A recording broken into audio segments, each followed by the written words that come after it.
धन्यवाद दिन्छु सबैजनाको लागि। धन्यवाद। प्रिय मित्रहरू, आज हाम्रो देशको यस्तो स्थिति भइराखेको छ।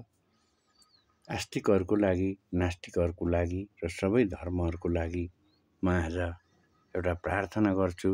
ईश्वर हुनुहुन्छ भने प्रार्थना सुन्नुभयो भने सबैको लागि हो, हुनुहुन्न भने पनि एउटा सबैको पोजिटिभ विचारको लागि हो। धन्यवाद दिन्छु। हे ब्रह्माण्ड सृष्टि गर्ने ईश्वर, परमेश्वर, भगवान जे भने पनि तपाईँ हुनुहुन्छ। सम्पूर्ण अल्लाह, जसकैले जेसुकै भने पनि मानिसहरूको एउटा आस्था हुन्छ। मेरो देश यो नेपाल, मेरो विश्व यो संसार जुन आज हामी बसिरहेको छौँ, यो ग्लोबल वार्मिङले डुबिरहेको छ। त्यस्तै गरेर विश्वमा लडाई झगडा र शीत युद्धबाट अनि युद्धले आक्रान्त भएको छ। अफगानिस्तान, युक्रेन, गाजा, इजरायल, रुस र युक्रेनमा आज युद्ध भइरहेको छ। म हे ईश्वर तपाईलाई यो प्रार्थना गर्दछु, प्रत्येक घरका मानिसहरू र सम्पूर्ण विश्वलाई तपाईको हातमा राख्छु। प्रभु अनुग्रह गर्नुहोस्। जो मानिसहरू सुखी हुनुहुन्छ उहाँहरूलाई अझ सुखी बनाइदिनुहोस्। जो मानिसहरू दुखी हुनुहुन्छ, जो अभावमा छन्, जो बिमारीहरू छन्, जो गरिबहरू छन्, जसको घरमा अशान्त छ, जसको घरमा मेलमिलाप छैन, तपाईँ ईश्वरले मेलमिलाप गराइदिनुहोस्। प्रेम भावना राखिदिनुहोस्। एकअर्कालाई माया प्रेम गर्ने बनाइदिनुहोस्। एक राष्ट्रले अर्को राष्ट्रलाई माया गर्ने, एउटा परिवारको सदस्यले अर्को परिवारको सदस्यको दुःख सुख बुझ्ने र सही तरिकाको सही ज्ञान बुद्धि दिने तपाईँ परमेश्वर हुनुहुन्छ। सबै कुरा पुरा गरिदिने तपाईँ नै हुनुहुन्छ। हे ईश्वर, हामी मानिस जातिहरू, हामीहरू शरीरमा छौँ, हामीलाई भोक लाग्छ, हामीलाई चाहिँ हरेक कुराहरू आवश्यकता पर्दछ। त्यसैले स्वार्थी छौँ, हामी केही पनि जान्दैनौँ। तपाईँले अनुग्रह गर्नुहोस्।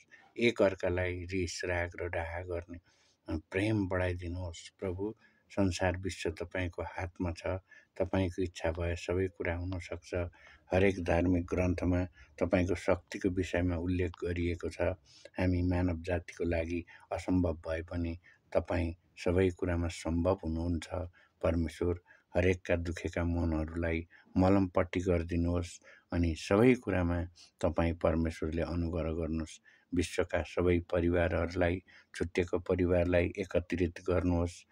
सानो नानीहरूको आवश्यकतादेखि वृद्धहरूको आवश्यकतासम्म पुर्याउनुहोस्। प्रेम, जताततै आनन्द र शान्ति हुन सकेको होस्। एकअर्कालाई, हरेक छोराछोरीहरूले आफ्नो बुवा आमाहरूलाई र आफ्नो मान्यजनहरूलाई सम्मान गरून्, प्रेम गरून्। वृद्धाश्रम होइन, घरमा प्रेम गरेर राखुन् र वृद्धहरूले नै आफ्ना छोराछोरी सन्तानहरूलाई प्रेम गरून्।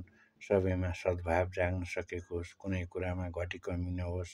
परमेश्वर, तपाईँ प्रशस्त मात्रामा पृथ्वीमा अन्न फलहरू दिनुहोस्, ज्ञान बुद्धि र विवेक दिनुहोस्। आफ्नो शक्तिलाई लडाई झगडामा होइन, उत्पादन र मानव भलाइको लागि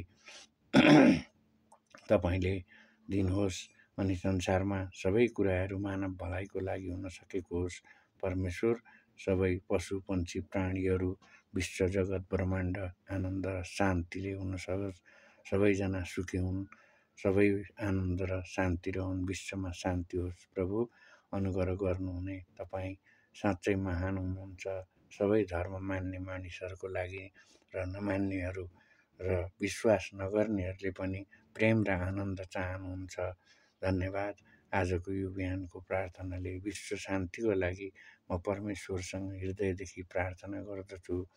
प्रत्येक मन्दिरमा गएर हामीहरू प्रार्थना गर्छौँ, तर हृदयमा आनन्द, दया भावना भएन, निरङ्कुशता भयो भने हुँदैन। सबै विश्वका नेताहरू, सबै मानिसहरू, घरका मूलीहरू र जति ज्ञान बुद्धि छन्, सबै महिला पुरुष सबैजनालाई चाहिँ ज्ञान बुद्धि दिनुहोस्। परमेश्वर, अनुग्रह गर्नुहोस्। धन्यवाद छ तपाईँलाई। यसरी यो मैले प्रार्थना गरेकोमा सम्पूर्णले प्रेम गरौँ। एकछिन रिस र रागलाई शान्त गरेर सबैलाई प्रेम गरौँ। हामी संसारका सबैजना ईश्वरले रचना गरेका हामी मानव जाति एकै हौँ, दाजुभाइ दिदीबहिनी। त्यसरी विश्व हामीहरू एक अर्कामा दाजुभाइ दिदीबहिनी सम्बन्धित छौँ। त्यसैले एकअर्कालाई प्रेम गरौँ। जब हामी घृणा गर्छौँ भने घृणा हुन्छ र प्रेम गर्छौँ भने प्रेम हुन्छ। त्यसैले आज मैले प्रार्थना विश्व शान्तिको लागि राखेको छु। मन पर्यो भने सबैजनाले लाइक, सब्सक्राइब र कमेन्ट गरिदिनलाई म हार्दिक अनुरोध गर्दै हरेकले कमसेकम ताली गाली मन परे पनि नपरे पनि कमेन्ट गरिदिनलाई हार्दिक अनुरोध गर्दै यस्तै भिडियोहरू तपाईँहरूको अगाडि ल्याउने कोसिस गर्छु। राम्रो नभए नराम्रो भयो नि मैले कुनै सिँगार पटार गरेको छैन। म जस्तो छ अर्ग्यानिक त्यस्तै राख्नेछु। धन्यवाद साथीहरू।